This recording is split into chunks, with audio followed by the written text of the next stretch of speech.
태국의 한국산 무기는 장난감 수준이죠. 캄보디아 군부의 한마디에 세계가 발칵 뒤집혔습니다.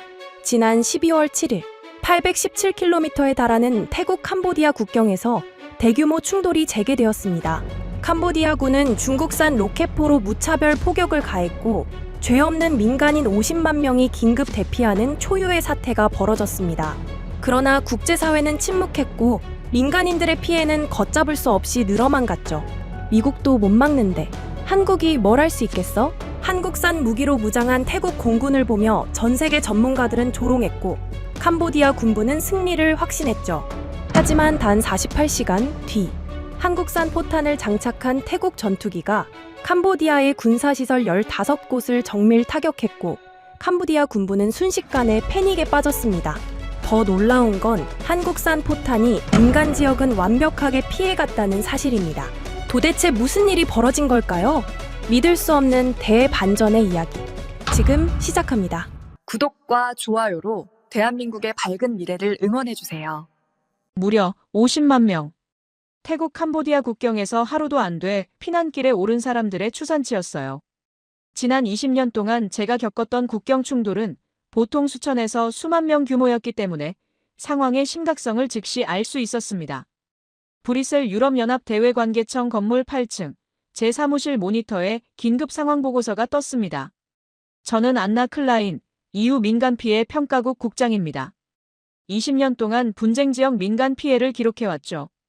발칸, 시리아, 리비아, 예멘. 전쟁터마다 폭탄이 떨어진 자리를 좌표로 찍고 피해자 숫자를 표로 만들어 왔습니다. 그런데 이날 보고서에는 특이한 단어 하나가 더 있었어요. 태국 공군 F-16 대응 출격 준비. 탑재 포탄, 한국산 KGB. 한국산이라니. 제가 아는 태국은 미국제 F-16을 쓰고 이스라엘제 정밀폭탄을 선호하는 나라였거든요. 그런데 KGB라는 처음 듣는 약자 옆에 한국이라는 단어가 찍혀 있었습니다. 저는 곧바로 검색을 했죠. 한국이 만든 정밀유도 키트였습니다. 일반 폭탄에 장착하면 GPS 좌표로 목표물을 정확히 타격할 수 있게 만드는 장비였어요. 두 번째 보고서가 도착한 건 10분도 안 돼서였습니다. 캄보디아가 BM-21 그라드와 PHL-03 로켓포를 전진 배치했다는 내용이었어요. 구소련제와 중국제 다연장 로켓. 한 번에 수십 발씩 쏟아붓는 무기들이죠. 정확도는 떨어지지만 넓은 지역을 초토화시킬 수 있는 장비였습니다.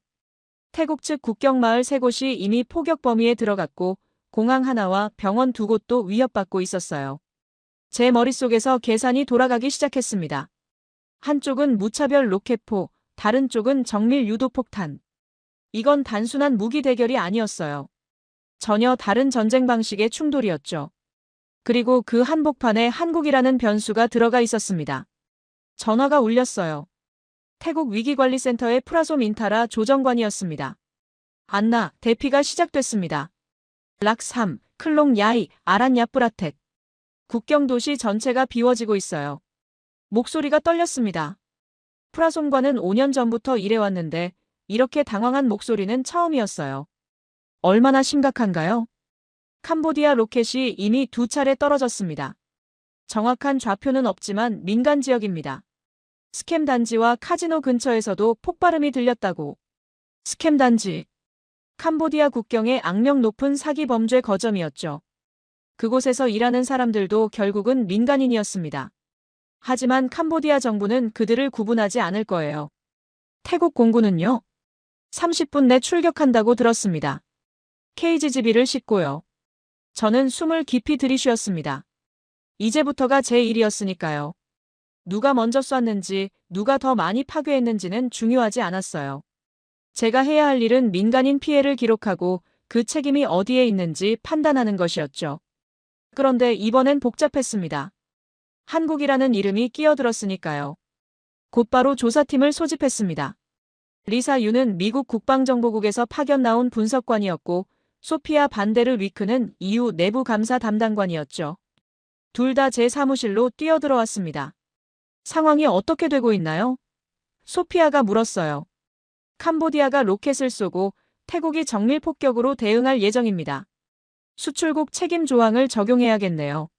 소피아가 즉각 반응했습니다. 무기 수출국은 그 무기가 민간인에게 피해를 줄 경우 연대 책임을. 잠깐만요. 제가 말을 끊었어요. 아직 한 발도 떨어지지 않았습니다.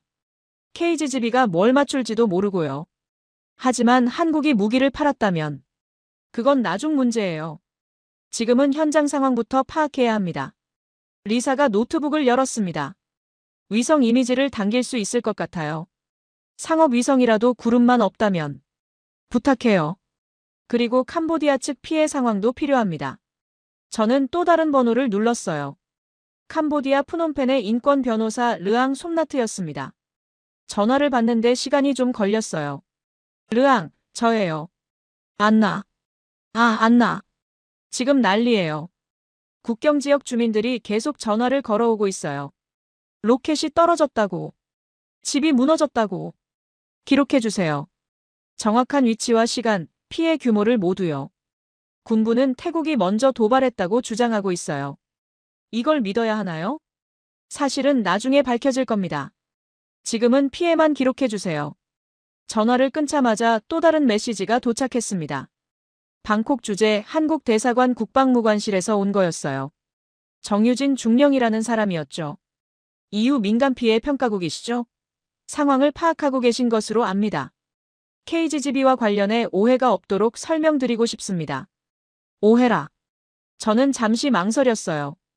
한국 측에서 먼저 연락을 해온 건 처음이었거든요. 보통 무기 수출국들은 사건이 터지면 일단 숨부터 죽이고 봅니다.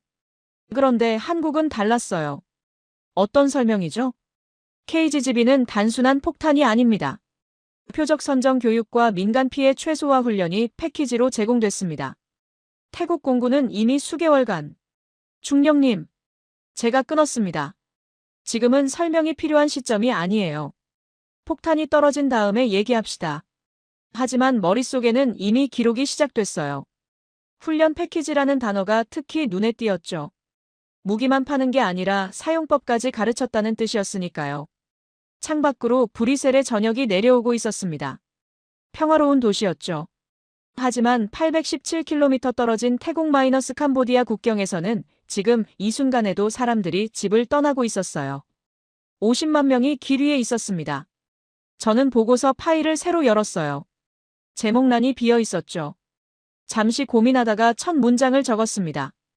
2025년 12월 7일 태국 마이너스 캄보디아 국경 충돌 재개. 민간인 대규모 피난 시작. 그리고 그 아래 한 줄을 더 추가했어요. 주요 변수 캄보디아 BM-21PHL-03 로켓 체계, 태국 F-16 탑재, 한국산 KGGB. 이 한 줄이 나중에 얼마나 중요해질지 그때는 몰랐습니다. 다만 한 가지는 확실했어요. 이번 사건은 단순한 국경 충돌이 아니었습니다. 서로 다른 전쟁 철학이 부딪히는 현장이었고 그 한복판에 한국이라는 예상치 못한 변수가 들어와 있었죠. 그날 밤 저는 커피를 5잔이나 마셨습니다. 앞으로 며칠간 잠을 제대로 못 잘 거라는 걸 알았거든요.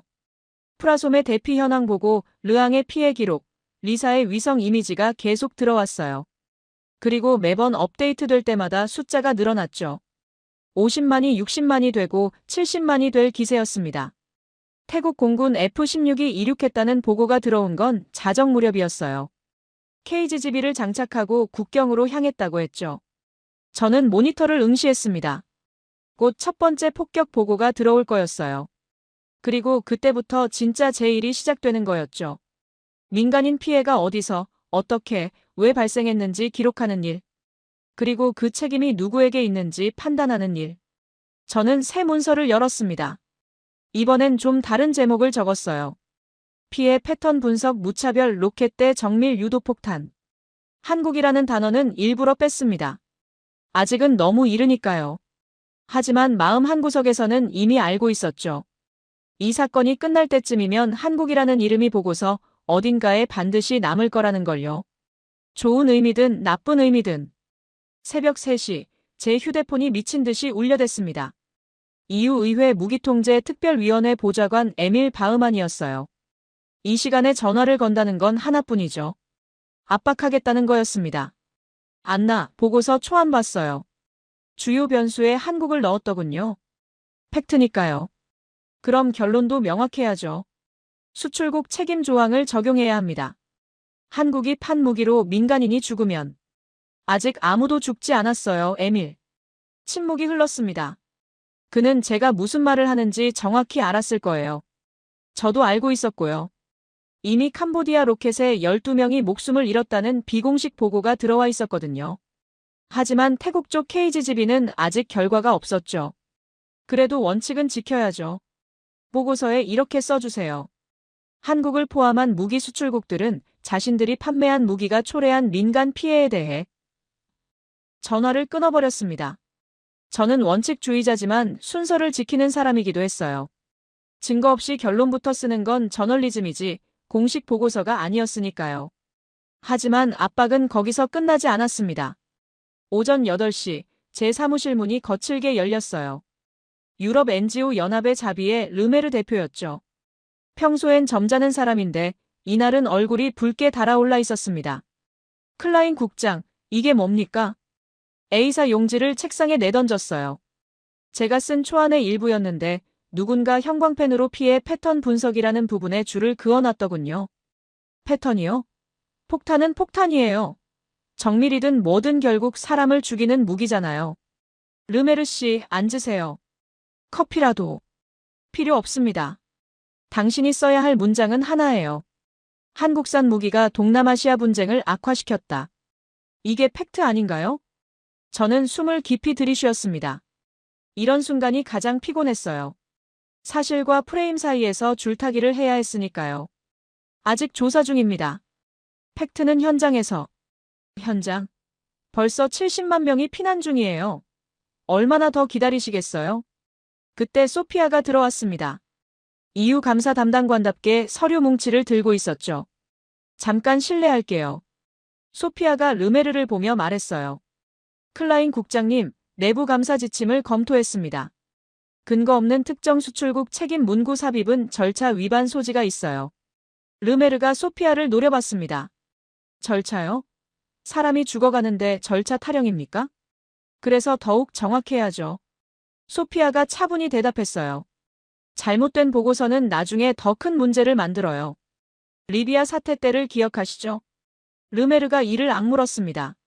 리비아 때 성급한 보고서 때문에 EU가 국제소송에 휘말렸던 일을 떠올린 모양이었어요. 그는 서류를 낚아채며 나갔습니다. 고맙습니다, 소피아. 아니에요. 다만. 그녀가 머뭇거렸어요. 한국 문제는 조심하셔야 해요. 이미 위에서 관심을 갖고 있거든요. EU 집행위원회를 뜻하는 말이었죠. 정치적 압박이 시작됐다는 신호였습니다. 점심 무렵 저는 결정을 내렸어요. 문장을 먼저 확정하는 방식은 위험했습니다. 대신 착탄 지점과 민간 피해의 상관관계를 먼저 조사하기로 했죠. 프라솜과 르앙에게 동시에 메시지를 보냈습니다. 긴급 요청 피해 지역 좌표와 피해 유형을 구분해서 보내주세요. 로켓 폭격 불명으로 나눠서. 답장은 빨리 왔어요. 프라솜은 이미 엑셀 파일을 만들고 있었고 르앙은 목격자 진술을 모으고 있었죠. 둘 다 제가 뭘 하려는지 눈치챈 것 같았습니다. 오후 4시 예상치 못한 전화가 왔어요. 방콕의 정유진 중령이었습니다. 클라인 국장님, 오전에 통화하려 했는데. 바빴습니다. 무슨 일이죠? KGGB 운용과 관련해 오해가 있을까봐 연락드렸어요. 한국이 제공한 건 무기만이 아닙니다. 무슨 뜻이죠? 2022년 10월 태국에 KGGB를 인도할 때 3개월 교육 프로그램이 함께 제공됐습니다. 표적 선별 훈련, 부수 피해 계산법, 민간 시설 회피 절차까지 포함해서요. 저는 펜을 들었습니다. 이건 중요한 정보였어요. 증거가 있습니까? 교육 이수 증명서와 커리큘럼 문서가 있습니다. 필요하시면 보내주세요. 공식 채널로. 그리고 정중령이 잠시 멈췄어요. 현장에 한국인 기술 고문이 한 명 있습니다. 박민호 씨라고 26년째 태국에 계시는 분이에요. 26년. 저는 놀랐습니다. 그건 거의 정착 수준이었으니까요. 그분이 뭘 하시는데요? 표적 데이터베이스를 관리합니다. 민간시설, 학교, 병원, 종교시설을 따로 표시해서 절대 타격 금지 목록을 만들어요. 순간 머릿속에서 퍼즐이 맞춰지는 느낌이었어요. 무기만 파는 게 아니라 사용법까지 관리한다는 거였죠. 이건 완전히 다른 이야기였습니다. 박 씨와 연락할 수 있나요? 어렵습니다. 지금 태국 공군 작전실에 계셔서. 보안 때문에. 이해합니다. 나중에라도 연락되면 알려주세요. 전화를 끊고 나니 생각이 복잡해졌어요. 한국을 단순 수출국으로 몰아가려던 압박이 계속되고 있었지만 실상은 달랐던 거죠. 오히려 피해를 줄이려는 시스템을 함께 제공했다는 게 사실이라면. 저녁 6시 리사가 첫 위성 이미지를 가져왔습니다. 해상도는 떨어지지만 폭발 지점은 보여요. 화면을 확대하자 검은 점들이 나타났어요. 로켓 착탄 지점이었죠. 그런데 패턴이 이상했습니다. 일직선도 아니고 원형도 아닌 마구잡이로 흩어져 있었어요. 이게 BM-21 패턴이에요. 리사가 설명했죠. 목표 지점을 중심으로 수백 미터씩 벗어나요. 바람이나 발사각에 따라 더 틀어져 민간 지역에도 떨어졌겠네요. 필연적이죠. 애초에 정확도를 포기한 무기니까요. 그럼 KGB는? 저는 궁금했지만 아직 데이터가 없었어요. 태국 공군이 폭격한 지점은 군사보안이라 위성으로도 즉시 확인이 어려웠거든요. 밤 10시 보고서 초안을 다시 열었습니다. 압박받았던 문장들을 하나씩 수정했어요. 삭제 한국을 포함한 무기 수출국들의 책임. 추가 착탄 지점과 민간 피해의 상관관계 분석 필요. 삭제 정밀폭탄도 결국 살상 무기. 추가 무기 운용 방식과 피해 패턴의 차이점 검증. 에밀과 르메르가 이 수정안을 보면 화를 낼 거였어요. 하지만 저는 이미 결심했습니다.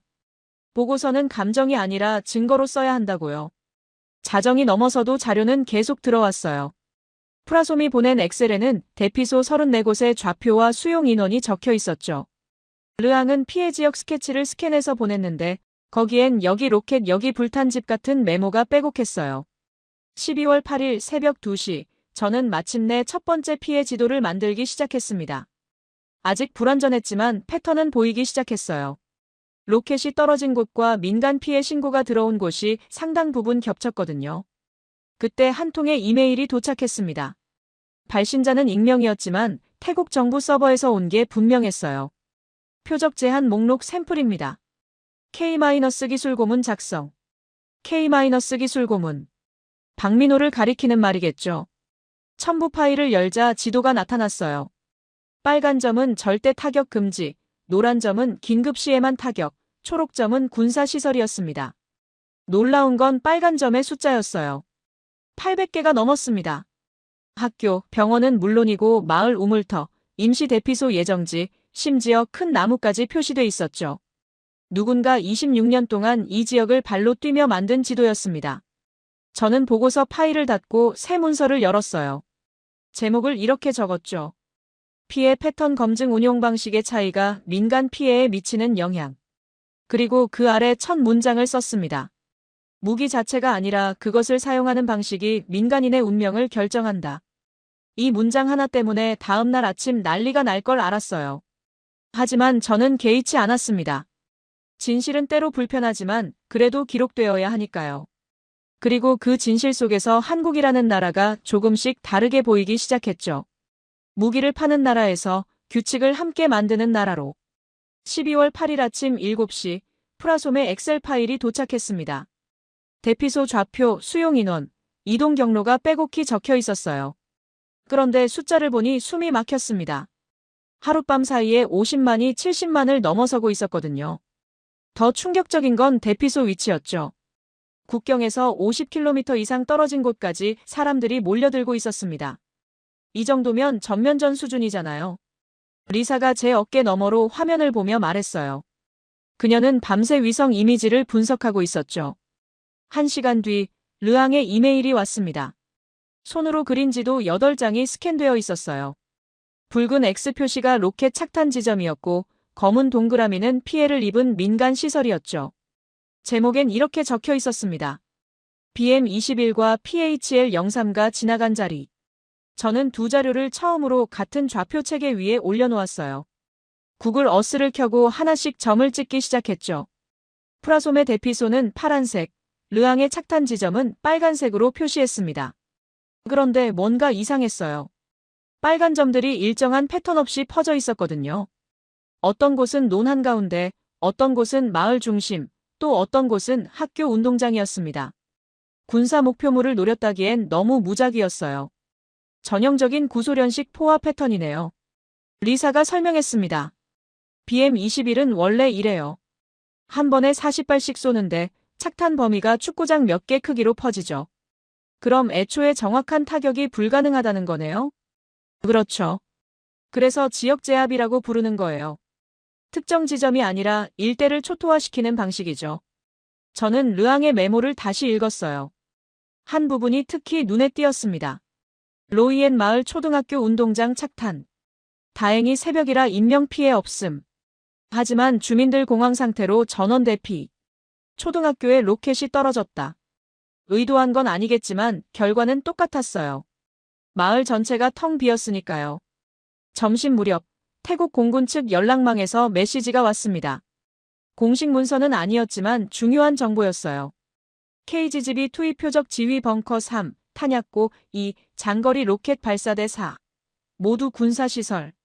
민간 피해보고 없음. 9개. 태국이 사용한 KGB가 단 9발이었다는 거였죠. 그런데 캄보디아 로켓은 이미 수백 발이 발사됐다는 보고가 있었어요. 숫자만 봐도 차이가 명확했습니다. 그때 소피아가 들어왔어요. 표정이 심각했죠. 안나, EU 의회에서 압박이 더 거세지고 있어요. 중국산 무기라는 표현을 쓰지 말라는 요구도 있고요. 왜요? 외교 문제가 될 수 있대요. 중국을 자극하면. 저는 한숨을 쉬었습니다. 진실보다 정치가 앞서는 순간이었죠. 하지만 포기할 순 없었어요. 일단 특정 국가라고 돌려서 쓰죠. 하지만 무기 모델명은 그대로 둬야 해요. BM-21과 PHL-03는 팩트니까요. 오후 3시 충격적인 소식이 전해졌어요. 르앙이 급하게 전화를 걸어왔거든요. 안나, 방금 뿌레아 비헤아르 근처 마을이 완전히 파괴됐어요. PHL-03 로켓 여러 발이 동시에. 사상자는요?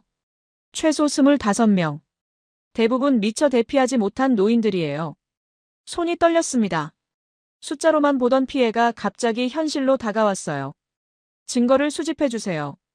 사진, 동영상, 목격자 진술 모두요. 이미 하고 있어요. 그런데 르앙이 잠시 멈췄죠. 이상한 게 있어요. 뭔데요? 중국산 HQ-12 방공 시스템이 작동했다는데 태국 전투기는 하나도 못 잡았대요. 오히려 자기들 드론 2대를 격추했다고. 저는 귀를 의심했어요. 자기 편을 쏜 거였죠. 확실해요? 캄보디아 군 내부자가 알려줬어요. 중국산 레이더가 아군 적군 구분을 제대로 못한대요. 이건 완전히 새로운 정보였습니다. 무기의 성능 자체가 문제였던 거예요. 비싸게 샀는데 제대로 작동도 안 하고 오히려 혼란만 가중시킨 거였죠. 저는 급하게 메모를 했어요.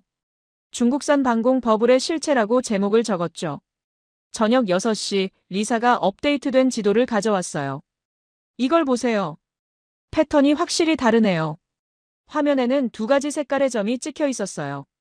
빨간색은 로켓 착탄 지점, 파란색은 KGB 타격 지점이었죠. 빨간 점들은 넓게 퍼져 있었지만 파란 점들은 특정 위치에 정확히 모여 있었습니다. 여기 보세요. 리사가 한 지점을 가리켰어요. 이 학교 바로 옆에 캄보디아 군 초소가 있었는데 KGB는 초소만 정확히 맞췄어요. 학교는 멀쩡하고요. 반경이 얼마나 되죠? 10m. 학교 담장도 안 무너졌대요. 순간 정유진 중령이 했던 말이 떠올랐습니다. 표적 선별훈련, 부수 피해 계산법. 이게 그 결과였던 거예요.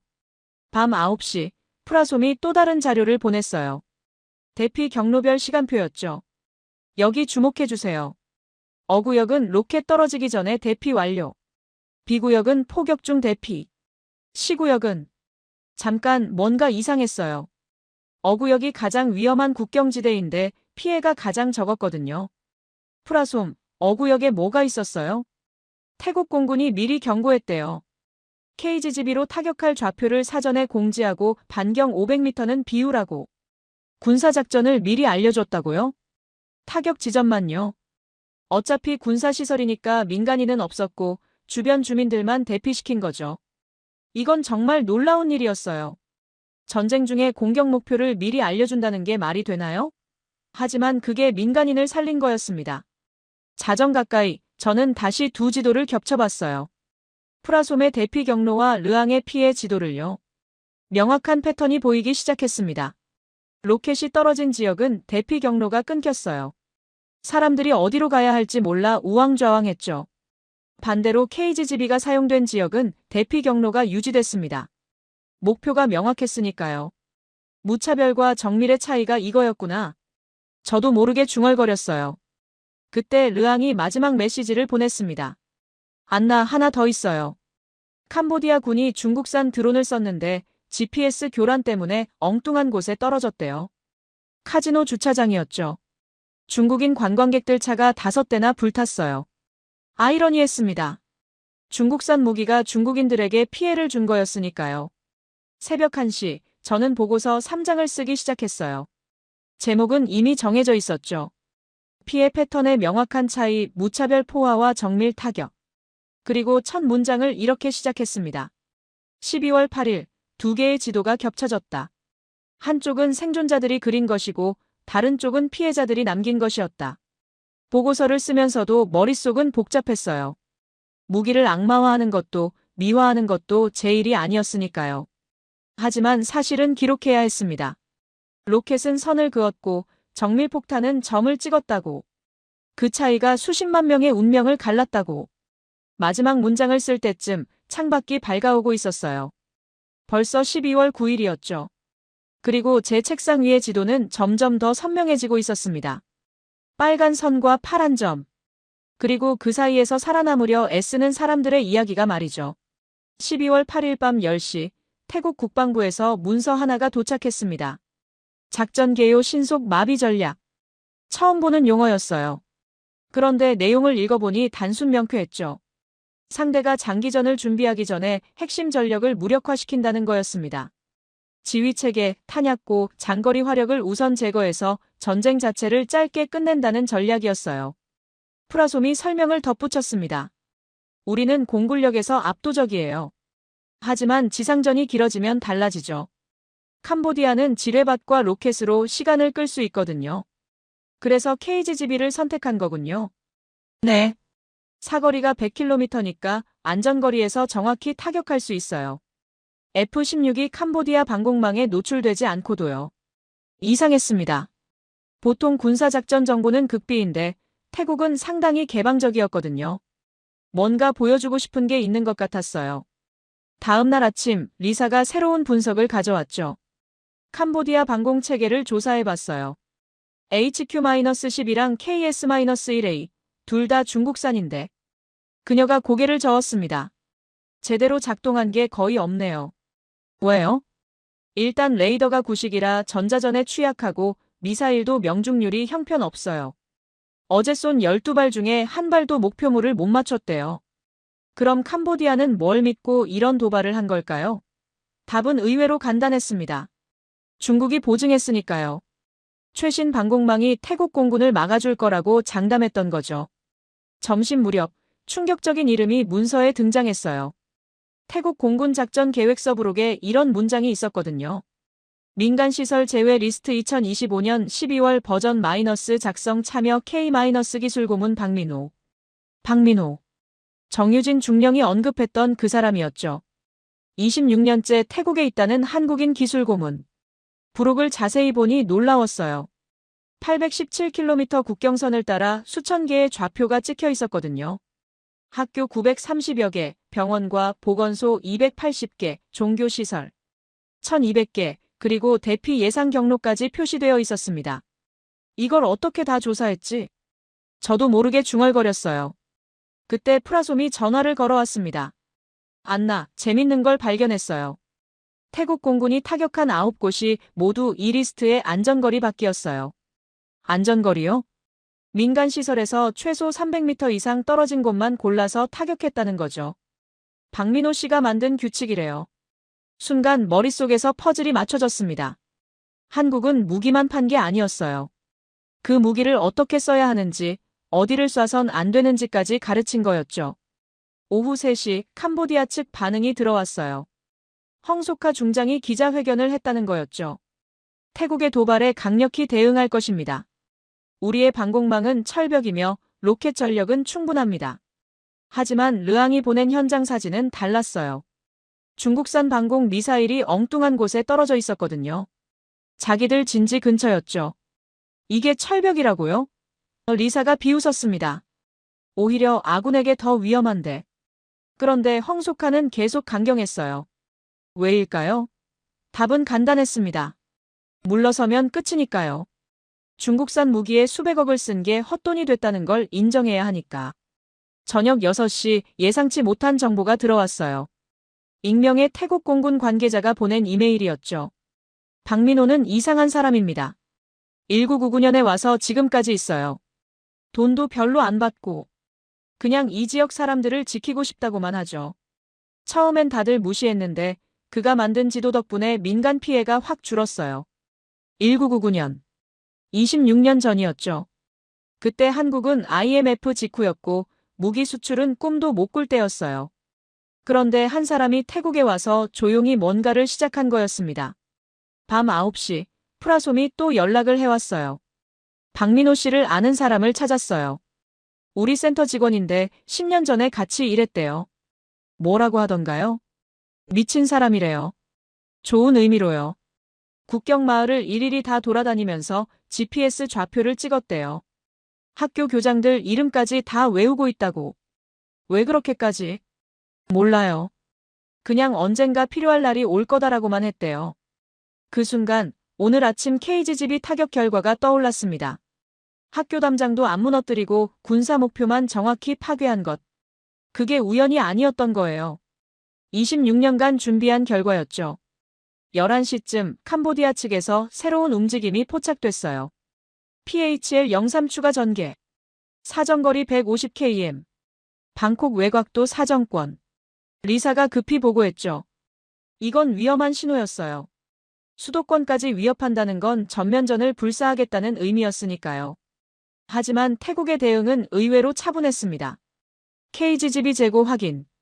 14발 운용 가능. 추가 타격 목록 작성 중. 14발. 초도 물량 20발에서 9발을 쓰고 남은 숫자였죠. 그런데 태국은 당황하지 않았어요. 오히려 더 신중하게 목표를 선정하고 있었습니다. 새벽 1시, 저는 보고서를 정리하면서 깨달았어요. 전략의 차이가 이렇게 명확할 수가 없었죠. 캄보디아는 많이 쏴서 공포를 조성하려 했고, 태국은 정확히 쏴서 전쟁을 빨리 끝내려 했습니다.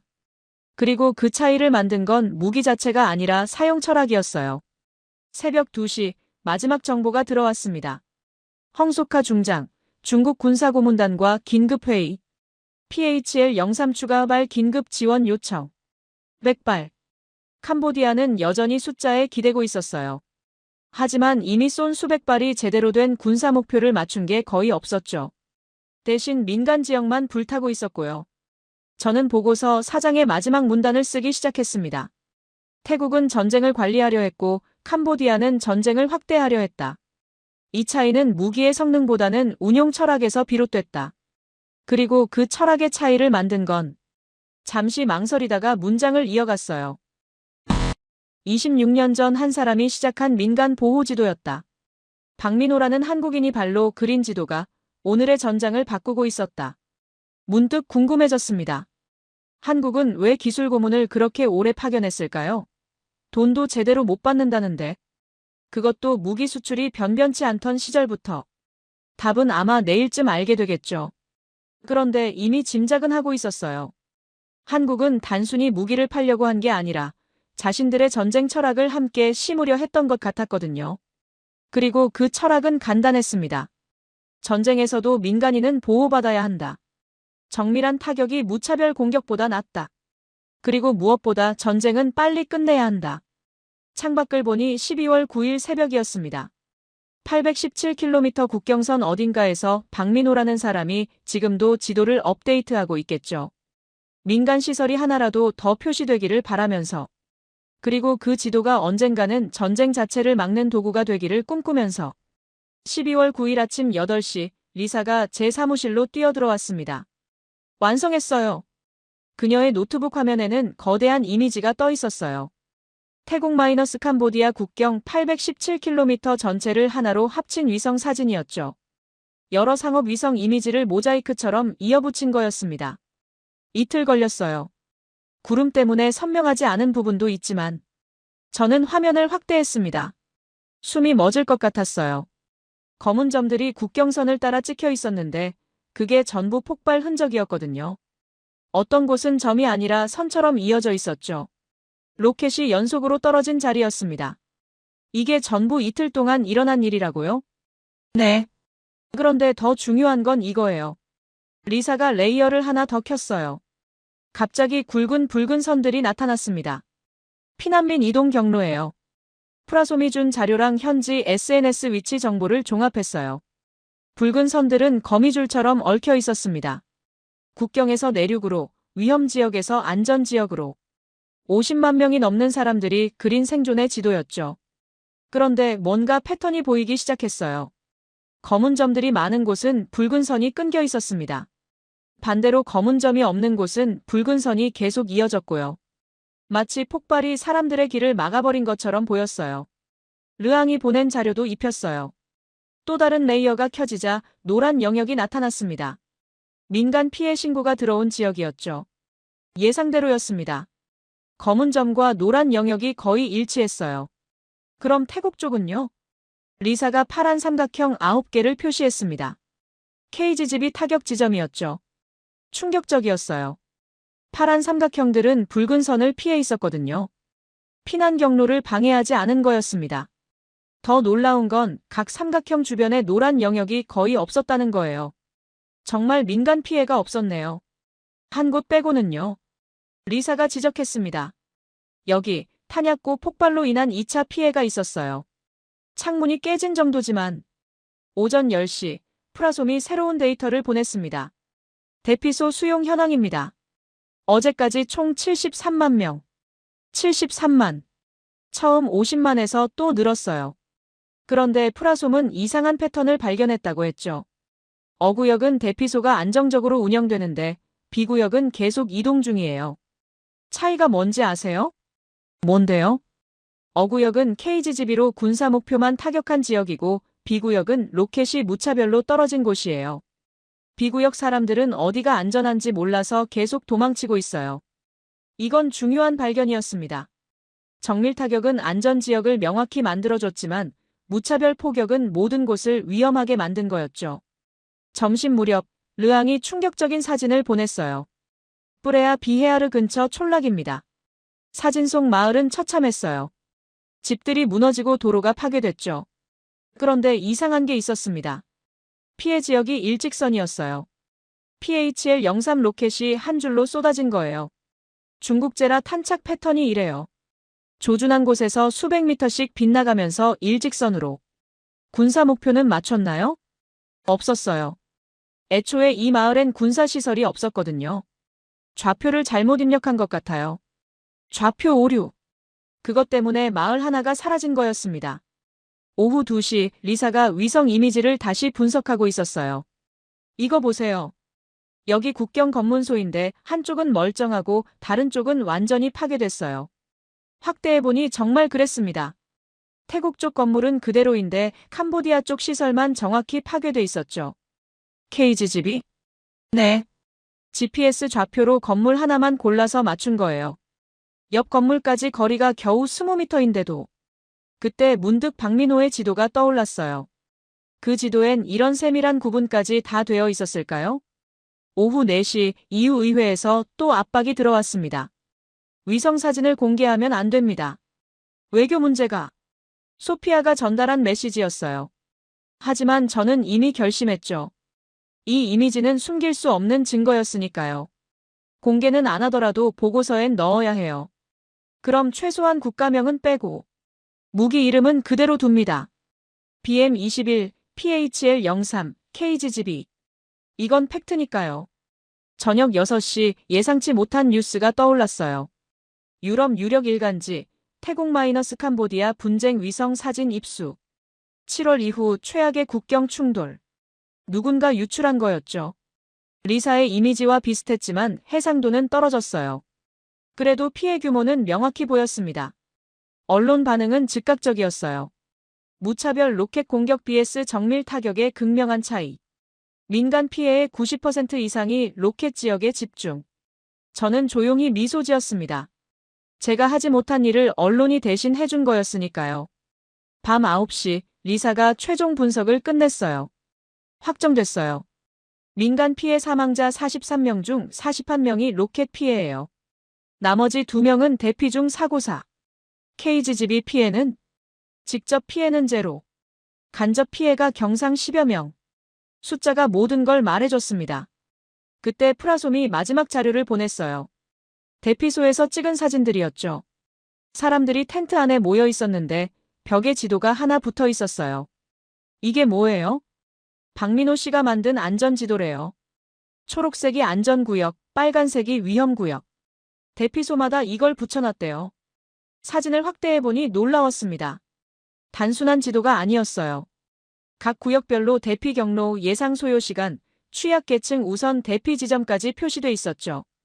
26년. 한 사람이 그 긴 시간 동안 준비한 게 이거였구나.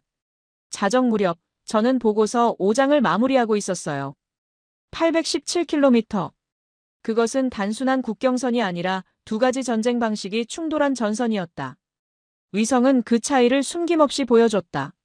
한쪽엔 무작위로 찍힌 검은 점들과 끊어진 피난 경로, 파괴된 마을들이 있었다. 다른 쪽엔 정확히 찍힌 파란 점들과 유지된 대피로 살아남은 사람들이 있었다. 마지막 문단을 쓰면서 생각했어요. 이 위성사진 한 장이 모든 논쟁을 끝낼 것이다. 무차별과 정밀의 차이를, 민간 피해의 패턴을, 그리고 누가 진짜 책임져야 하는지를. 그리고 문득 깨달았죠.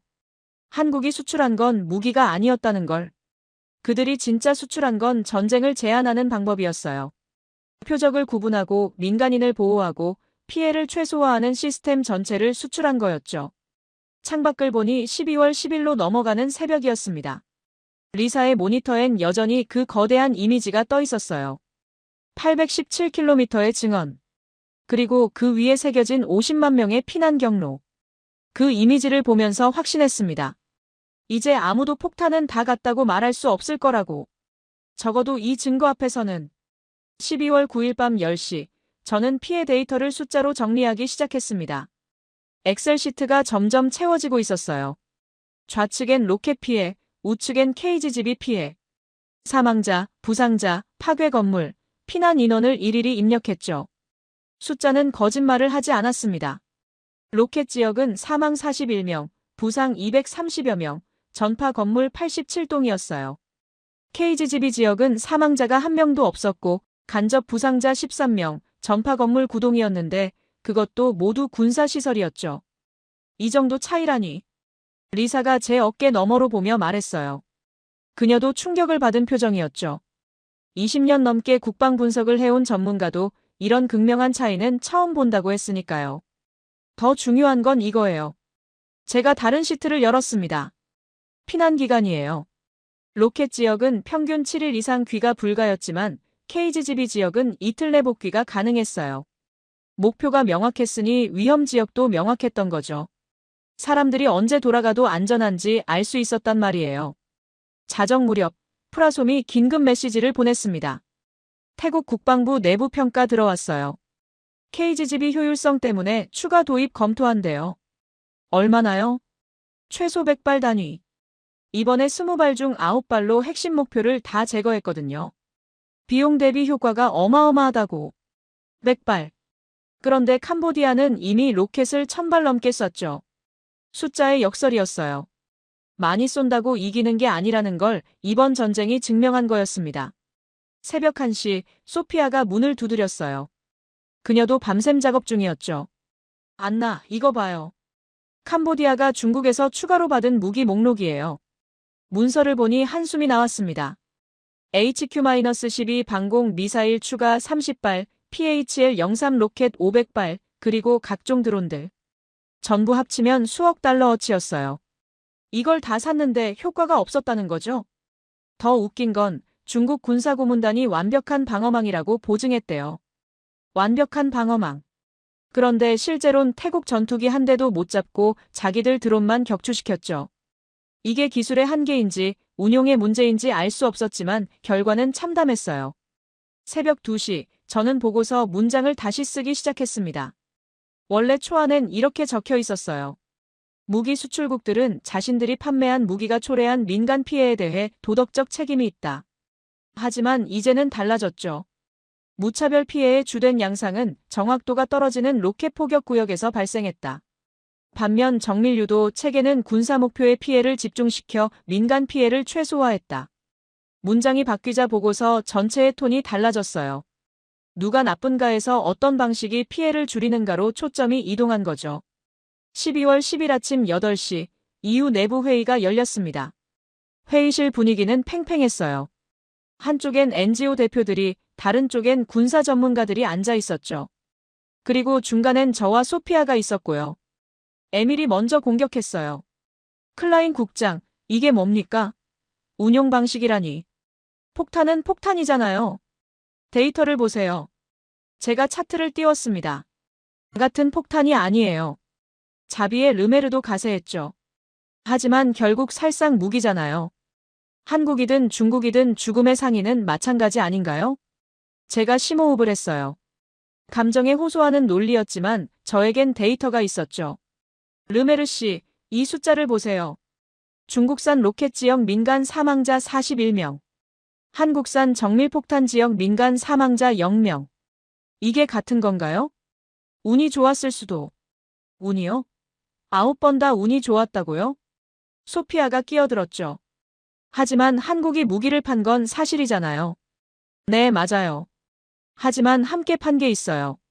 뭘요? 저는 박민호의 지도를 화면에 띄웠습니다. 빨간 점 800여 개가 찍힌 민간시설 제외 목록이었죠. 이걸 보세요. 한국은 무기와 함께 사용 제한 규칙을 수출했어요. 26년 동안 현장에서 만든 규칙을요. 회의실이 조용해졌습니다. 지도를 자세히 보던 한 군사 전문가가 말했어요. 잠깐, 이 정도 디테일이라면 거의 마을 단위로 조사한 거 아닌가요? 맞아요. 박민호라는 한국인 기술 고문이 1999년부터 지금까지 직접 현장을 다니며 만든 지도예요. 점심 무렵 예상치 못한 연락이 왔어요. 필리핀 국방부 파견관 소피아 로페즈였습니다. 클라인 국장님, 태국 사례 자료를 볼 수 있을까요? 우리도 한국산 무기 도입을 검토 중이거든요. 왜 한국산을요? 이번 사건을 봤잖아요. 무기만 사는 게 아니라 전쟁 관리 시스템을 사는 거더라고요. 우리도 남부반군 문제가 있는데 민간 피해를 최소화하면서 작전할 방법이 필요해요. 순간 깨달았습니다. 이번 사건이 한국 무기의 광고가 되고 있었어요. 의도하지 않았겠지만 결과적으로는 그랬죠. 민간 보호와 정밀 타격이라는 두 마리 토끼를 잡은 사례로 인식되고 있었으니까요. 오후 3시, 르앙이 새로운 정보를 보냈어요. 캄보디아 군 내부 소식이에요. 중국산 방공 시스템 전면 재검토한대요. 이번에 완전히 무용지물이었거든요. 대안은요? 러시아제를 보고 있대요. 근데 러시아도 우크라이나에서 말할 필요가 없었죠. 중국산이든 러시아산이든 운용 철학이 바뀌지 않으면 결과는 같을 거였어요. 그때 르앙이 흥미로운 얘기를 더했어요.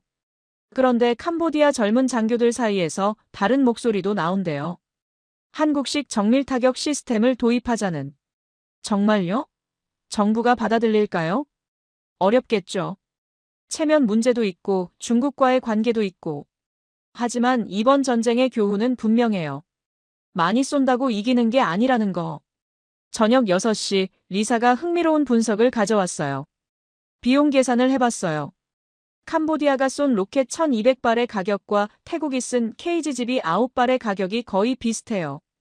효과는요? 캄보디아는 군사 목표 파괴 거의 제로, 민간 피해만 늘렸고 태국은 핵심 군사 목표 9개 모두 파괴. 그리고 전쟁을 사흘 만에 사실상 종결시켰죠. 숫자가 모든 걸 말해줬습니다. 효율성에서 100배 이상 차이가 났던 거예요. 밤 9시, 저는 보고서를 전면 수정하기 시작했어요. 기존 프레임은 무기 수출국의 도덕적 책임이었지만 새 프레임은 운용 방식과 규칙이 만드는 차이로 바꿨죠. 특히 박민호의 역할을 구체적으로 적었어요. 그가 만든 규칙이 선전이 아니라 실제로 작동한 절차였다는 증거를 첨부했죠. 1999년 첫 파견부터 2025년 현재까지 그가 걸어온 26년의 흔적을 간략하게나마 정리했습니다. 자정이 가까워올 무렵 프라솜이 마지막 데이터를 보냈어요. 대피소 복귀 현황입니다. KGGB 지역은 80%가 집으로 돌아갔어요. 로켓 지역은 아직도 10%도 안 돼요. 이것도 중요한 지표였습니다. 정밀 타격은 전쟁을 빨리 끝낼 수 있게 해주지만 무차별 공격은 전쟁의 상처를 오래 남긴다는 증거였으니까요. 프라솜이 덧붙였어요. 그리고 놀라운 게 하나 더 있어요. KGGB 지역 주민들이 박민호 씨를 찾고 있대요. 감사 인사를 하고 싶다고. 왜요? 그가 만든 지도 덕분에 살았다고 믿는 거예요. 실제로 그 지도대로만 대피했던 마을은 피해가 거의 없었거든요. 12월 10일 새벽 1시 에밀이 다시 전화를 걸어왔어요. 보고서 수정안 봤어요. 이건 한국을 옹호하는 거 아닌가요? 아니에요. 사실을 기록하는 거죠. 하지만 NGO들이 반발할 겁니다. 그럼 데이터를 반박하라고 하세요. 감정 말고 숫자로. 그가 한숨을 쉬었어요. 알겠어요. 하지만 이것만은 분명히 하세요.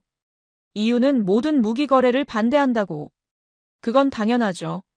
하지만 이미 일어난 전쟁에서는 피해를 줄이는 방법도 기록해야 해요.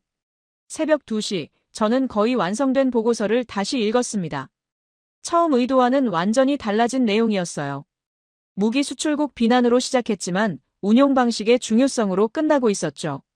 그리고 한국이라는 나라도 다르게 보였습니다. 그들이 수출한 건 단순한 철 덩어리가 아니었어요. 26년간 현장에서 만든 노하우, 민간 보호 시스템, 전쟁을 제한하는 철학까지 함께 수출한 거였죠. 마지막 문단을 쓰면서 생각했어요. 전쟁을 완전히 막을 순 없다. 하지만 전쟁의 방식은 선택할 수 있다. 무차별과 정밀 사이에서, 확대와 제한 사이에서, 파괴와 보호 사이에서. 그리고 한 줄을 더 추가했습니다. 이번 태국-캄보디아 분쟁은 그 선택의 결과를 명확히 보여줬다. 숫자는 거짓말하지 않는다. 사망 41대 0, 파괴 87동 대 9동. 이것이 운용 방식의 차이가 만든 결과다. 새벽 3시, 창밖이 밝아오기 시작했어요. 보고서는 이제 윤리 문서가 아니라 현장 기록이 되어 있었습니다. 감정적 호소 대신 냉정한 데이터가, 도덕적 비난 대신 실용적 분석이 들어가 있었죠. 그리고 그 중심엔 박민호라는 이름이 있었습니다. 26년 동안 조용히 준비한 한 사람의 노력이 오늘의 전장을 바꾸고 있었으니까요. 문득 궁금해졌어요. 박민호는 지금 어디서 뭘 하고 있을까? 아마도 여전히 현장에서 지도를 업데이트하고 있겠죠. 다음 전쟁이 일어나더라도 민간인들이 조금이라도 더 안전할 수 있도록. 그게 한국이 진짜로 수출한 것이었어요. 무기가 아니라 무기를 제한하는 방법을. 12월 10일 아침 7시 제 이메일함이 폭발할 것 같았습니다. 국제안보연구소, 제인스 디펜스, 스톡홀름 평화연구소. 세계 주요 군사분석 기관들이 동시에 보고서를 내놨어요. 모두 태국-캄보디아 분쟁을 다루고 있었죠. 가장 눈에 띄는 건 국제안보연구소의 임시 브리핑이었습니다. 제목부터 강렬했어요. 정밀 타격이 바꾼 전쟁 양상 태국-캄보디아 분쟁 긴급 분석. 내용을 읽어보니 숨이 멎을 것 같았어요. 제가 이틀 동안 고민하며 쓴 내용과 거의 일치했거든요. 특히 한 문장이 눈에 들어왔습니다. 정밀 타격은 지휘소 탄약 고장거리 화력 등 군사 표적의 피해를 집중시키는 방식으로 교전 양상을 제한했다. 리사가 제 어깨를 두드렸어요. 안나, 이거 봤어요? 로이터 속보예요. 화면엔 굵은 제목이 떠 있었죠. 한국산 정밀 무기, 민간 피해 제로 달성. 동남아 무기시장 판도 변화 예고. 기사를 읽어보니 더 놀라웠어요. 익명의 태국군 관계자 인터뷰가 있었는데 이런 내용이었죠. 우리가 KGGB를 선택한 건 단순히 정확도 때문이 아니었다. 한국은 무기와 함께 26년간 축적된 현장 데이터베이스를 제공했다. 그게 결정적이었다. 26년. 또 그 숫자가 나왔어요. 박민호가 태국에 머문 시간이었죠. 오전 9시 BBC 월드 서비스에서 특집 방송을 시작했습니다. 오늘은 태국-캄보디아 분쟁을 심층 분석합니다. 특히 민간 피해 패턴에서 나타난 극명한 차이에 주목하겠습니다. 앵커가 지도를 띄웠어요. 제가 어제 만든 것과 비슷한 이미지였죠. 빨간 점은 로켓 피해 지역, 파란 점은 정밀 타격 지역. 색깔만 봐도 차이가 명확했습니다. 보시다시피 로켓이 떨어진 지역은 민간 피해가 광범위하게 퍼져 있습니다. 반면 정밀 타격 지역은 그때 화면이 바뀌었어요. 누군가 인터뷰를 하고 있었죠. 놀랍게도 르앙이었습니다. 캄보디아 인권 변호사인 그가 국제 언론과 인터뷰를 한 거예요. 저는 모든 폭탄을 반대합니다. 전쟁 자체를 반대하죠. 하지만 르앙이 잠시 멈췄어요. 카메라 앞에서도 신중한 모습이었죠. 하지만 이번엔 달랐어요. 몇몇 마을이 예전처럼 완전히 파괴되지 않았습니다. 로켓이 떨어진 곳과 정밀폭탄이 떨어진 곳의 차이가 너무 명확했어요. 후자는 군사시설만 정확히 파괴됐죠. 진행자가 물었습니다. 그럼 정밀 타격이 더 낫다는 말씀인가요? 아니요. 저는 여전히 모든 무기를 반대해요. 다만 이미 전쟁이 일어났다면 민간인 피해를 줄이는 방식이 있다는 걸 인정해야 한다는 거죠. 그리고 이번에 한국 무기가 그걸 보여줬어요. 저는 놀랐습니다. 르앙은 평화주의자였어요. 그런 그가 한국 무기를 언급하다니. 물론 옹호는 아니었지만 사실을 인정한 거였죠. 점심 무렵 EU 의회 청문회가 열렸어요. 저도 증인으로 불려갔죠. 의사당은 붐볐습니다. 언론인, NGO 관계자, 각국 외교관들이 모여 있었어요. 중심 의제는 무기 수출 통제와 민간 보호였죠. 의장이 먼저 물었습니다. 클라인 국장, 이번 분쟁에서 가장 주목할 점은 무엇입니까? 저는 심호흡을 했어요. 준비한 답변이 있었지만 갑자기 다른 말이 나왔죠. 운용 규칙의 존재 여부였습니다. 무슨 의미인가요? 캄보디아는 무기만 있었어요. 중국에서 산 로켓과 방공 시스템이 있었죠. 하지만 그걸 어떻게 써야 민간 피해를 줄일 수 있는지에 대한 규칙은 없었습니다. 태국은 달랐다는 건가요? 네. 태국이 사용한 한국산 KGGB에는 표적 제한 규칙이 포함돼 있었어요. 민간 시설 데이터베이스, 안전거리 계산법, 대피 조정 프로토콜까지요. 청중석이 웅성거렸어요. 누군가 소리쳤죠. 그래도 무기는 무기 아닙니까? 의장이 질서를 요구했고 다른 의원이 질문했어요. 그 규칙이 실제로 작동했다는 증거가 있습니까? 저는 노트북을 열었습니다. 화면에 2장의 사진을 띄웠어요. 왼쪽은 로켓이 떨어진 마을입니다. 학교, 병원, 주택이 모두 파괴됐죠. 오른쪽은 KGGB가 사용된 지역이에요. 군 초소만 파괴되고 바로 옆 학교는 멀쩡합니다. 거리는 겨우 30m였어요. 침묵이 흘렀습니다. 사진이 모든 걸 말해줬으니까요. 오후 3시, 뜻밖의 손님이 제 사무실을 찾았어요. 일본 방위성 관계자였죠. 클라인 국장님, 비공식 질문이 있습니다. 뭔가요? 한국의 무기 수출 시스템에 대해서요. 정말 26년간 현장 데이터를 축적했다는 게 사실인가요? 제가 확인한 바로는 그렇습니다. 박민호라는 기술 고문이. 아, 그 사람 알아요. 일본 관계자가 끼어들었어요. 우리도 만난 적이 있거든요. 5년 전 방콕 방산 전시회에서요. 어떤 사람이던가요? 이상한 사람이었어요. 무기를 파는 사람 같지 않았죠. 오히려 인류학자 같았달까? 국경 마을의 문화와 생활 패턴을 줄줄 꿰고 있더군요. 그게 비결이었구나. 저는 깨달았어요. 박민호는 무기를 팔기 위해서가 아니라 사람들을 지키기 위해 그 지역을 연구한 거였죠. 저녁 6시 또 다른 속보가 떴어요. 베트남, 한국과 방산 협력 확대 검토. 정밀 타격 시스템과 민간 보호 프로토콜 패키지 도입 관심. 도미노가 시작됐어요. 한 나라가 관심을 보이자 다른 나라들도 따라 움직이기 시작한 거죠. 그런데 더 흥미로운 소식이 있었어요. 중국 관영 언론이 반박 기사를 낸 거였죠. 서방 언론에 편향된 보도를 규탄한다. 중국제 무기는 비용 효율적이며 하지만 현장의 증거를 반박할 순 없었어요. 이미 너무 많은 사진과 데이터가 공개됐으니까요. 밤 9시 저는 최종 보고서를 마무리하고 있었어요. 그때 프라솜이 전화를 걸어왔습니다. 안나, 방금 놀라운 일이 일어났어요. 뭔데요? 박민호 씨가 태국 국왕으로부터 훈장을 받는데요. 민간인 보호에 기여한 공로로. 26년 만에요. 그동안 조용히 일해왔으니까요. 이번에 그의 지도가 얼마나 많은 생명을 구했는지 알려지면서 전화를 끊고 나서 생각했어요. 한 사람이 26년간 조용히 쌓아온 것이 결정적인 순간에 수만 명을 살렸다는 게 놀라웠죠. 자정 무렵, 저는 보고서의 마지막 장을 쓰고 있었어요. 7장의 제목은 국제사회의 평가였죠. 12월 10일, 국제사회는 태국 캄보디아 분쟁에서 명확한 교훈을 얻었다.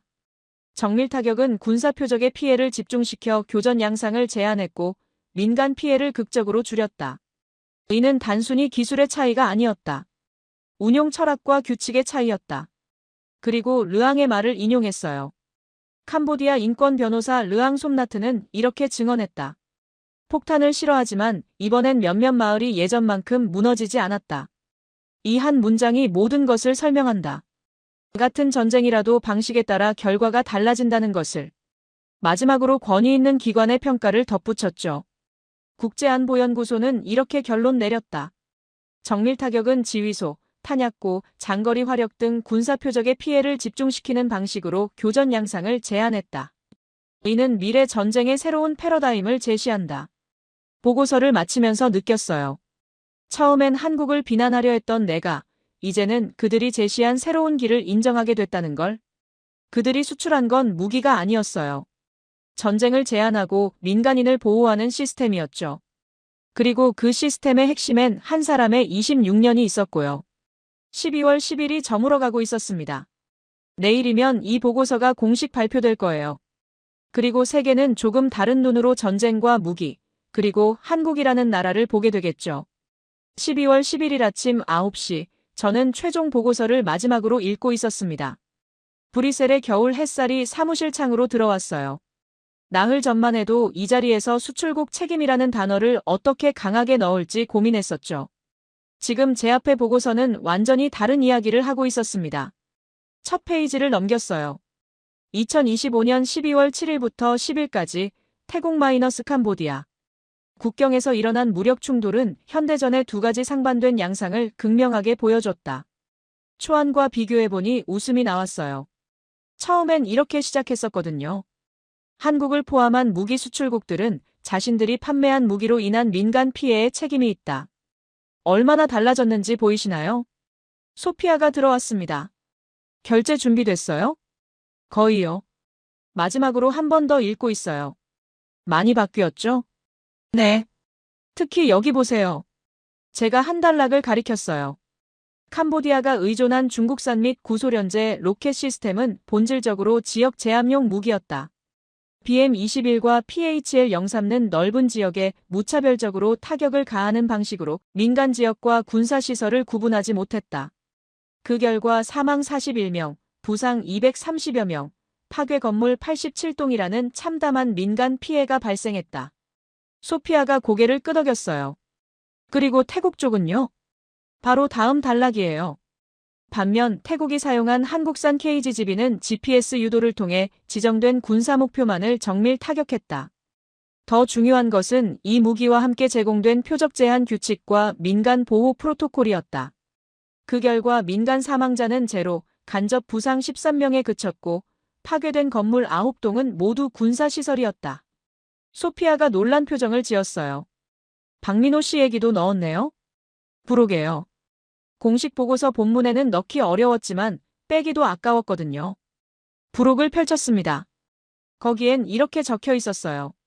본 보고서 작성 과정에서 확인된 특이사항 한국인 기술고문 박민호는 1999년부터 2025년 현재까지 26년간 태국 캄보디아 국경 지역에서 민간 시설 데이터베이스를 구축했다. 이 데이터베이스는 이번 분쟁에서 민간 피해를 최소화하는 데 결정적 역할을 했다. 점심 무렵 에밀이 마지막으로 찾아왔어요. 클라인 국장, 정말 이대로 제출하실 건가요? 네. NGO들이 실망할 겁니다. 실망이요? 전 오히려 희망을 준다고 생각해요. 무슨 의미죠? 제가 의자에서 일어났어요. 나흘간 거의 앉아만 있었더니 다리가 뻐근했죠. 에밀, 우리가 진짜 원하는 게 뭔가요? 무기 수출을 비난하는 것? 아니면 민간인을 보호하는 것? 물론 후자지만. 그럼 이 보고서가 맞아요. 비난보다 중요한 건 대안을 제시하는 거예요. 이미 전쟁이 일어났다면 최소한 민간인은 보호할 수 있는 방법이 있다는 걸 보여주는 거죠. 에밀이 한숨을 쉬었어요. 반박할 수 없다는 표정이었죠. 오후 3시, 드디어 결제 라인에 보고서를 올렸습니다. 태국-캄보디아 국경 분쟁 민간 피해 평가 보고서 최종본이었죠. 리사가 축하한다며 커피를 가져왔어요. 고생하셨어요, 안나. 근데 이 사건으로 많은 게 바뀔 것 같네요. 어떤 게요? 무기 시장이요.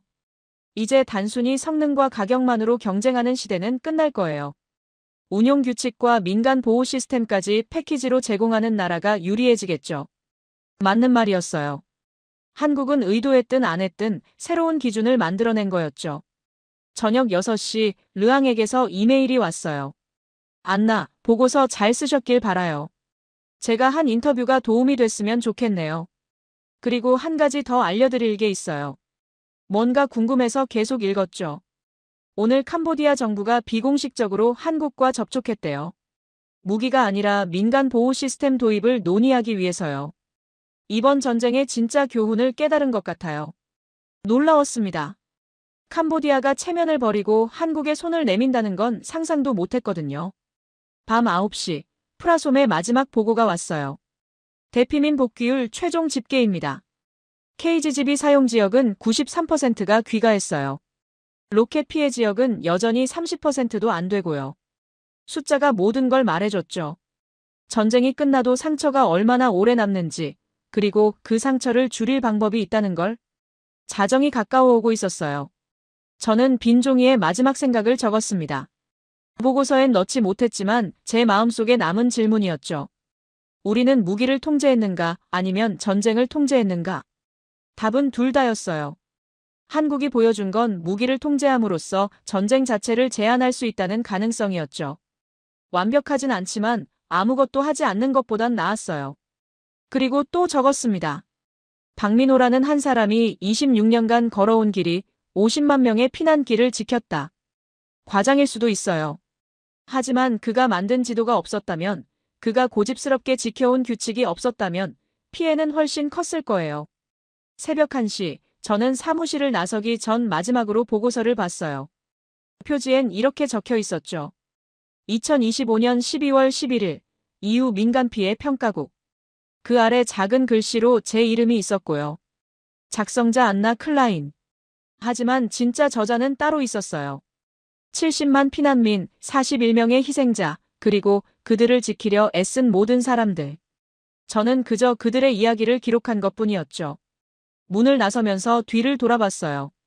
책상 위엔 나흘간의 흔적이 남아 있었죠. 빈 커피잔 5개, 구겨진 메모지들, 그리고 프린트된 박민호의 지도. 그 지도를 보면서 마지막으로 생각했어요. 한국이 세계에 수출한 건 KGGB라는 무기가 아니었다고. 그들이 진짜로 수출한 건 전쟁에도 규칙이 있어야 한다는 철학이었다고. 그리고 그 철학을 현실로 만든 건 한 사람의 고집스러운 헌신이었다고. 이제 세계는 알게 됐어요. 무기를 팔 때는 규칙도 함께 팔아야 한다는 걸. 전쟁을 할 때도 민간인은 보호해야 한다는 걸. 그리고 한 사람의 26년이 수만 명을 살릴 수 있다는 걸. 제 시선 속에서 한국은 더 이상 무기 수출국이 아니었어요. 그들은 규칙을 함께 만드는 파트너였습니다. 대한민국이 잘하고 있다고 생각하신다면, 한국 최고, 대한민국이 아직 멀었다고 생각하신다면, 한국 힘내라. 여러분의 생각을 댓글로 남겨주세요.